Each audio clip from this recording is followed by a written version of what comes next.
வணக்கம். இன்றைக்கி நம்ம கிச்சனில் என்ன பார்க்க போகிறோம் அப்படின்னு பார்த்தீங்கன்னா, தக்காளி சூப்பு பார்க்க போகிறோம். அதுக்கு நான் ஒரு குக்கரில் இப்போ 50 கிராம் துவரம் பருப்பு ஆட் பண்ணிக்கிறேன்.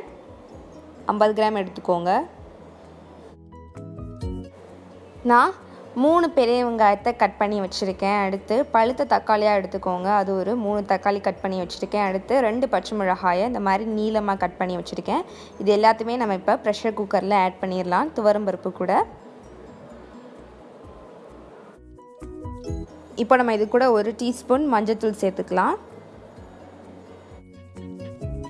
இப்போ நம்ம இது கூட ஒரு 1/2 ஸ்பூன் சீரகம், சோம்பு, மிளகு இதெல்லாம் சேர்த்த ஒரு பொடி. இதில் வந்து நான் 1/2 ஸ்பூன் ஆட் பண்ணிக்கிறேன். இதை பற்றி நான் சேனலில் ஒரு வீடியோ போட்டிருக்கேன், இந்த பொடி எப்படி செய்கிறது அப்படின்ட்டு. நான் டிஸ்கிரிப்ஷனில் லிங்க் கொடுக்குறேன், மறக்காமல் இந்த வீடியோ போய் பாருங்கள். அதில் இப்போ நான் ஒரு 1/2 ஸ்பூன் ஆட் பண்ணிக்கிறேன். இப்போ நம்ம தேவையான அளவு உப்பு சேர்த்துக்கலாம். இப்போ நம்ம கொஞ்சமாக கொத்தமல்லி சேர்த்துக்கலாம். சேர்த்துட்டு நம்ம தண்ணீர் வந்து மூழ்கிற அளவுக்கு தண்ணீர் ஊற்ற போகிறோம். மூழ்கிற அளவுக்கு தண்ணீர் சேர்த்துக்கோங்க.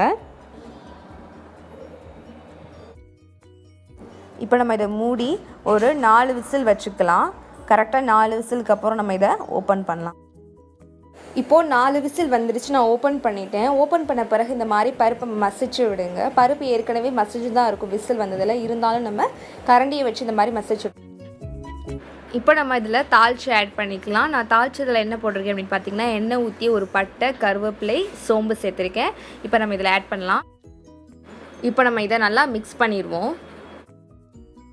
இப்போது சுவையான தக்காளி சூப் ரெடி ஆயிடுச்சு. கண்டிப்பாக இதை நீங்கள் வீட்டில் ட்ரை பண்ணி பார்க்கணும். ட்ரை பண்ணி பார்த்துட்டு எப்படி இருக்குது அப்படின்னு சொல்லிட்டு கமெண்ட்டில் ஷேர் பண்ணிக்கோங்க. இந்த வீடியோ பிடிச்சிருந்தா லைக் பண்ணுங்கள். உங்கள் ஃப்ரெண்ட்ஸ் பார்க்கணுன்ட்டு ஷேர் பண்ணுங்கள். மறந்துடாமல் சேனலை சப்ஸ்கிரைப் பண்ணிடுங்க. தேங்க்யூ.